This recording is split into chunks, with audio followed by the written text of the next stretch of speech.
प्रिय विद्यार्थियों, स्वागत है आपका BA second year political science class में।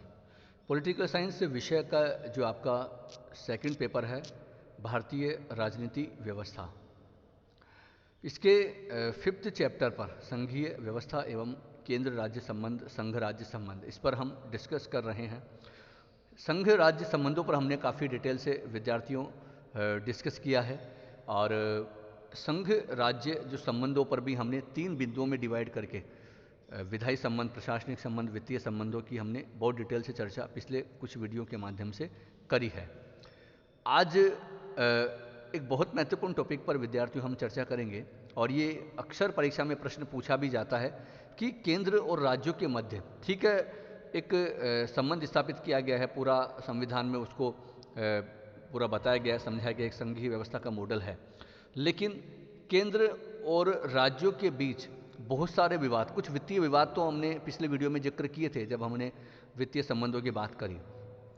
लेकिन कुछ कॉमन जो विवाद है, मतलब वो केंद्र और राज्यों के मध्य विवाद के प्रमुख जो क्षेत्र है, अगर आपसे पूछा जाता है निबंधात्मक प्रश्न या लघुत्तरात्मक प्रश्न, तो किन किन पॉइंटों के माध्यम से आप केंद्र और राज्यों के मध्य जो विभिन्न विवाद के क्षेत्र है, विवाद के मुद्दे हैं, वो आप बता सकते हैं। तो उन कुछ महत्वपूर्ण मुद्दों पर ही आज हम चर्चा करेंगे। जो विद्यार्थी नए जुड़े हैं और उन्होंने पिछले वीडियो नहीं देखे हैं, तो सारे वीडियो क्रमबद्ध और व्यवस्थित तरीके से वो देख सकते हैं। उसका जो लिंक आपको इस वीडियो के डिस्क्रिप्शन में भी मिल जाएगा, BA second year political science. उसके अलावा फर्स्ट ईयर और थर्ड ईयर के जो लेक्चर है वो भी व्यवस्थित रूप से उनका लिंक भी आपको मिल जाएगा, या आप इस चैनल की प्लेलिस्ट सेक्शन में जाके देख सकते हैं, वह आपको सारे वीडियो क्रमबद्ध और व्यवस्थित तरीके से मिल जाएंगे। तो आइए हम चर्चा की शुरुआत करते हैं और देखते हैं कि केंद्र और राज्यों के बीच जो प्रमुख विवाद के जो क्षेत्र हैं वो कौन कौन से हैं। आइए देखते हैं।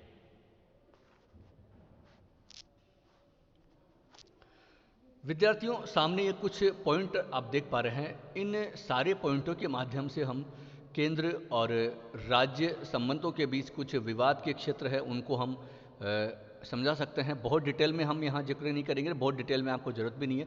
थोड़ी थोड़ी एक बेसिक जो आपको व्यू आपको इन पॉइंटों पर होना चाहिए और आपको पता होना चाहिए कि क्या क्या महत्वपूर्ण क्षेत्र हैं, मुद्दे हैं जिन पर केंद्र और राज्यों के बीच अक्सर विवाद रहते हैं। हालांकि आप अगर अखबार पढ़ते हो, न्यूज़पेपर से अपडेट रहते हो, तो कॉमन है ये विवाद, आपको सामान्यतः अखबारों में पढ़ने को मिलते रहते हैं, लगभग रोज की खबरें आती हैं। ठीक है, तो एक एक पॉइंट पर हम थोड़ी सी चर्चा करते हैं जिससे कि आपको ये पॉइंट बेहतर तरीके से समझ में आएगा। पहला पॉइंट आप विद्यार्थियों सामने देख पा रहे हैं कि राज्यपाल की नियुक्ति एवं बर्खास्तगी का तरीका, इसको लेकर विद्यार्थियों बड़ा ही जो विवाद रहता है।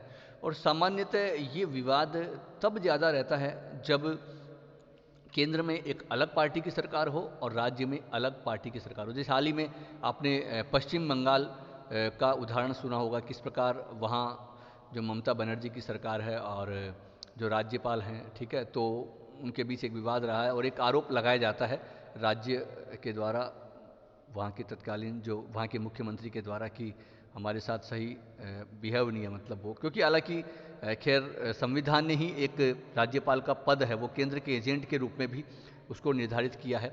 तो पहला जो आप ये पॉइंट जो देख पा रहे हैं, तो इसमें यही है कि जो राज्यपाल की नियुक्ति को लेकर, क्योंकि सामान्य तो होता यह है कि राज्यपाल किसको बनाया जाता है, वैसे संवैधानिक पद है, बड़ा सम्मान और गौरव का पद है, लेकिन ये एक औपचारिक पद है। ठीक है, हालांकि कुछ विवेकाधिकार शक्तियां हैं, लेकिन इसकी जो नियुक्ति है वो राष्ट्रपति को दी गई। राष्ट्रपति राज्यपाल की नियुक्ति करते हैं। राष्ट्रपति नियुक्त करने का मतलब है केंद्र करता है, केंद्रीय मंत्री परिषद करता है। ठीक है, तो एक तो, और फिर उसमें यह आया कि वो अपने अपनी पार्टियों, ये आरोप, ये एक देखा गया है सामान्यतः कि जो भी दल होता है केंद्र में, वो अपनी पार्टी के जो रिटायर्ड जो नेता होते हैं उनको वो राज्यपाल किसी बना के और किसी राज्य में भेज देते हैं। एक तरह से उनको इनाम, गिफ्ट दे दिया जाता है।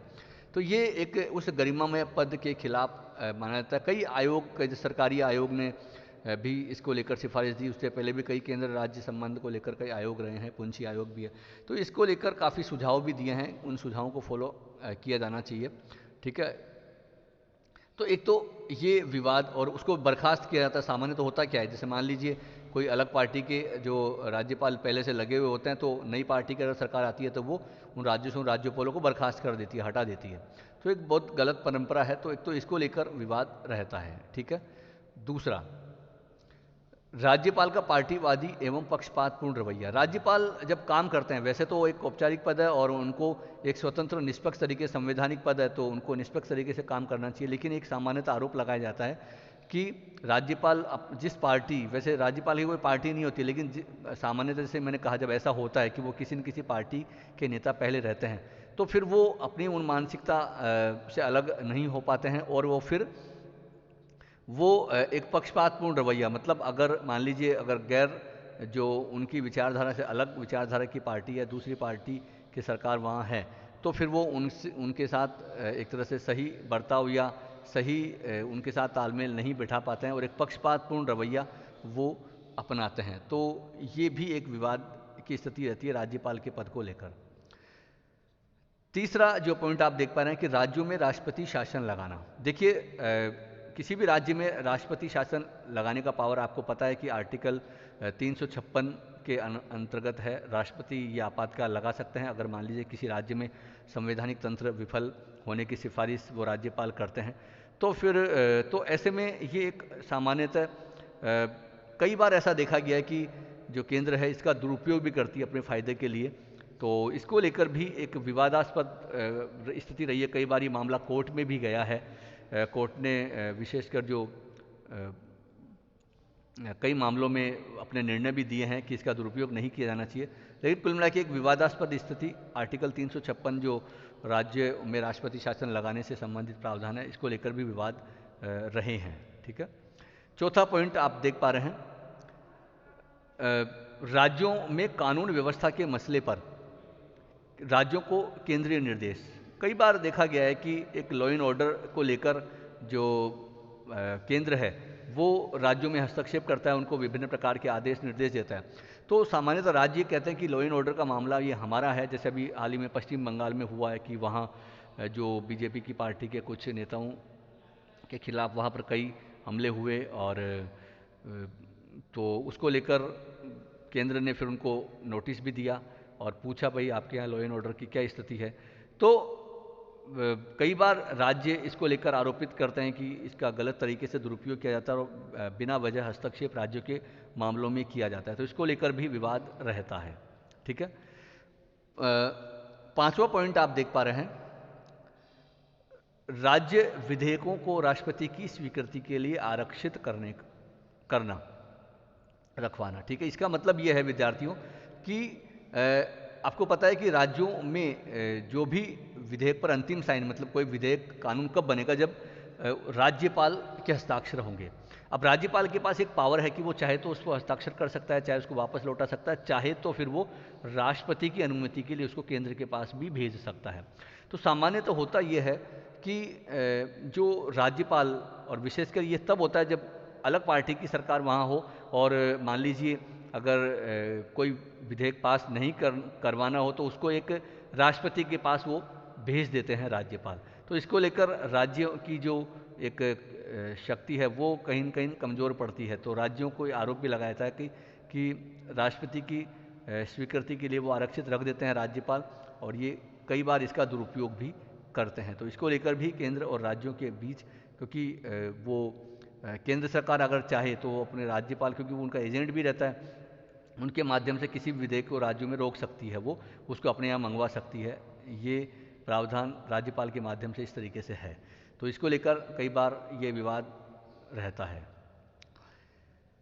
छठा पॉइंट आप देख पा रहे हैं कि राज्यों के लिए वित्तीय आवंटन में भेदभाव। मैंने पहले भी आपको पिछले वीडियो में हमने इस पर चर्चा की थी कि वित्तीय जो मामलों का जो बंटवारा है, ठीक है, संविधान में सब कुछ है, लेकिन कई बार जो अनुदान देने की शक्ति है, ऋण देने की शक्ति है, सहायता देने की बात है, इसको लेकर केंद्र के पास जो पावर है, तो केंद्र सरकार पर यह आरोप लगाया जाता है कि वो राज्यों में भेदभाव करती है। जहाँ उनकी पार्टी की सरकारें होती हैं उनको तो ज़्यादा अनुदान और सहायता दे दी जाती है, लेकिन जहाँ उनकी पार्टी की सरकारें नहीं होती है वो फिर उनके साथ भेदभाव करते हैं। तो इसको लेकर भी विवादास्पद स्थितियाँ रहती हैं। सातवां पॉइंट कि अखिल भारतीय सेवकों का प्रबंधन। देखिए, अखिल भारतीय सेवकों की बात हमने की पहले भी कि जो अखिल भारतीय सेवक जो आईएएस ऑफिसर्स होते हैं कि उनकी नियुक्ति राज्यों में भी होती है, जैसे कलेक्टर का पद है और अन्य पद हैं।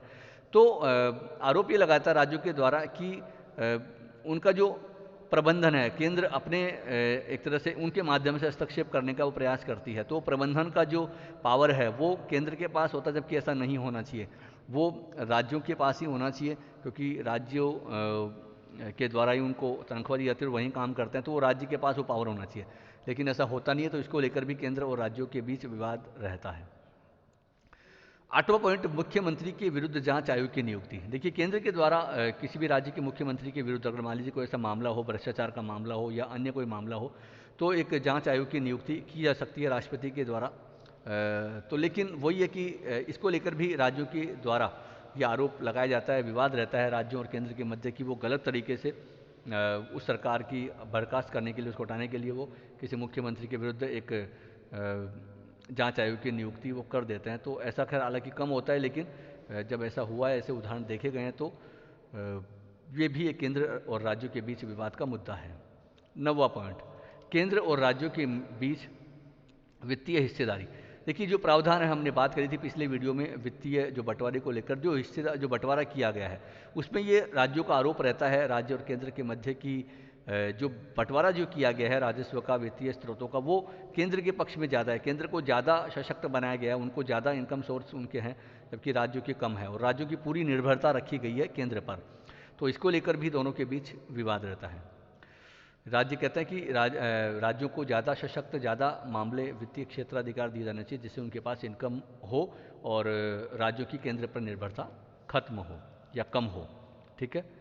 नेक्स्ट जो आप देख पा रहे हैं पॉइंट 10वां, राज्य सूची में केंद्र के द्वारा अतिक्रमण। देखिए, ये भी एक बड़ा आरोप है और एक ये प्रावधान है बड़ा महत्वपूर्ण। मैंने आपको पहले बताया भी था, विधायी संबंधों में मैंने बताया था कि एक प्रावधान है और वो आर्टिकल भी मैंने आपको बताया था, अनुच्छेद 249। ठीक है। 249 में ये है कि अगर मान लीजिए राज्यसभा, क्योंकि राज्यसभा संसद का एक सदन है और राज्यसभा चाहे तो किसी भी राज्य सूची के विषय को, क्योंकि राज्य सूची के विषय पर वैसे कानून बनाने का अधिकार राज्यों के पास होता है, लेकिन अगर केंद्र चाहे तो वो राज्यसभा के माध्यम से राज्य सूची के विषय पर भी कानून बना सकती है। कैसे? राज्य सूची के किसी भी विषय को अगर मान लीजिए राज्यसभा अपने 2/3 बहुमत से वो राष्ट्रीय महत्व का विषय घोषित कर दे, तो ऐसे में फिर वो पावर जो है उस राज्य सूची के विषय पर कानून बनाने का पावर वो संसद के पास आ जाता है और इस प्रकार केंद्र सरकार उस पर कानून बना सकती है। तो ये एक बड़ा महत्वपूर्ण प्रावधान आर्टिकल 249 में है। तो इसको लेकर भी राज्यों का ये आरोप रहता है कि राज्य हैं, केंद्र हैं, वो इस 249 के माध्यम से राज्य सूची के विषय पर भी कानून बना देते हैं और एक राज्यों के मामलों में हस्तक्षेप है। तो इस तरीके से ये एक हस्तक्षेप उनके मध्य जो केंद्र और राज्यों के मध्य विवाद, इसको लेकर भी रहता है। तो ये विद्यार्थियों काफ़ी विवाद है, लेकिन हाँ, ये कुछ महत्वपूर्ण जो विवाद हैं, केंद्र विवाद के क्षेत्र हैं केंद्र और राज्यों के बीच संबंधों को लेकर, तो वो हमने चर्चा की। तो आशा है अगर आपको और कुछ भी लगता है जोड़ सकते हैं, लेकिन ये पॉइंट भी सफिशियंट हैं और परीक्षा में अगर आपसे पूछा जाता है तो आप इन पॉइंटों के माध्यम से अपने शब्दों में इसको प्रेजेंट कर सकते हैं। तो आज के लिए तो विद्यार्थी उतना ही। नेक्स्ट जो टॉपिक के साथ फिर हम उपस्थित होते हैं। अंत में बस यही अपील कि आप इन वीडियोज़ को अधिक से अधिक छात्र छात्रों को साझा करें, अपनी प्रतिक्रिया दें, खुद लाभ उठाएं और अपने स्वयं भी आप अन्य विद्यार्थियों को भी ये सूचना दें अगर जो भी अभी इस सीरीज से वंचित हैं। ठीक है, तो आपका ये बड़ा महत्वपूर्ण कर्तव्य है। तो आज के लिए इतना ही। नेक्स्ट वीडियो में फिर मिलते हैं। बहुत बहुत धन्यवाद।